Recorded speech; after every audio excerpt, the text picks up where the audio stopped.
अनुनासिक। अनुस्वार अनुस्वार व्यंजनों का गुण है और अनुनासिक स्वरों का गुण है।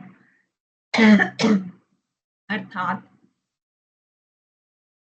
अनुस्वार बिंदी जो आधे व्यंजन पंचम वर्ण जब अपने समूह के साथ आधे होते हैं और संयुक्त व्यंजन बनाते हैं तो वो बिंदी का रूप ले लेते हैं।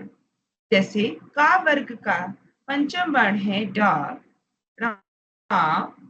अगर यह आधा होता है अपने समूह का खा गा घा के साथ तो इसे हम अनुस्वार के रूप में प्रयोग करते हैं।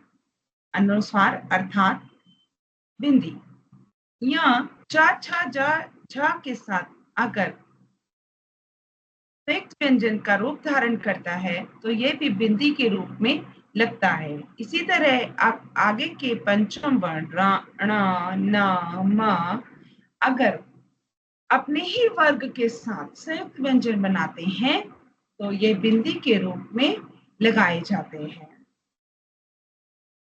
ये पंचम वर्ण है ण, य, म, न, इनका चिन्ह है बिंदी जिसको हम अनुस्वार कहते हैं।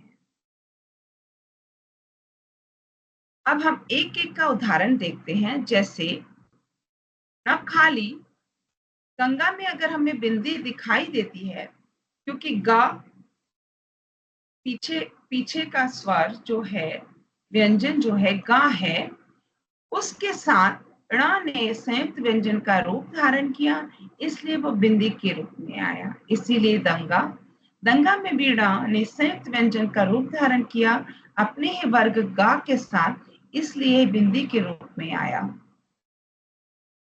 आगे का उदाहरण देखते हैं। चंचल में ना नहीं न्या है क्योंकि इसके पीछे चा लगा है और इसने या के साथ न्या ने चा के साथ संयुक्त व्यंजन का रूप धारण किया इसलिए बिंदी के रूप में अर्थ या अनुस्वार के रूप में आया।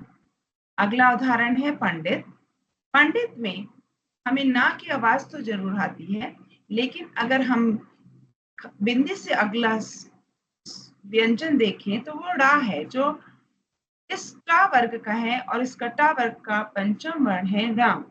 इसने इसके साथ संयुक्त व्यंजन बनाया इसलिए बिंदी का रूप धारण किया।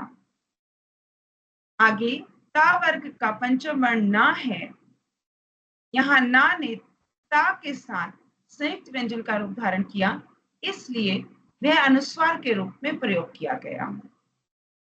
अगला वर्ग है पावर जिसका पंचम वर्ण है माँ और माँ ने पा के साथ संयुक्त व्यंजन का रूप धारण किया इसलिए बिंदी के रूप में आया। छात्रों एक बात हम ध्यान रखते हैं कि ये केवल और अपने ही वर्ग के 4 व्यंजनों के साथ अगर संयुक्त व्यंजन बनाए तो बिंदी का रूप धारण करते हैं, अन्यथा ये बिंदी का रूप धारण नहीं करते, इन्हें आधे ही रूप में लिखा जाता है। तो आइए बात करते हैं अनुनासिक की। अनुनासिक अर्थात चंद्र बिंदु, ये स्वरों का गुण है। इसमें आवाज हमारे गले से निकलकर मुख में बिना किसी बाधक के बाहर आती है, इसलिए हम इसको स्वरों का गुण कहते हैं। अनुस्वार में आपने देखा वो व्यंजन थे, इसलिए वो बिंदी का रूप धारण करते हैं।